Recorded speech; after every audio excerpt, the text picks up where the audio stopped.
মধ্যপ্রাচ্যে চলমান উত্তেজনার প্রেক্ষিতে ভূমধ্যসাগরে নিজেদের সাময়িক অবস্থান জোরদার করেছে ইউরোপীয় দেশগুলো।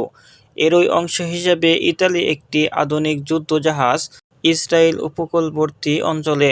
ইসরায়েলি প্রতিরক্ষা মন্ত্রণালয়ের বিবৃতি অনুযায়ী, এই যুদ্ধজাহাজ পাঠানোর মূল উদ্দেশ্য হল নৌ চলাচলের নিরাপত্তা নিশ্চিত করা এবং অঞ্চলে সম্ভাব্য সংঘর্ষ মোকাবেলায় প্রস্তুত থাকা।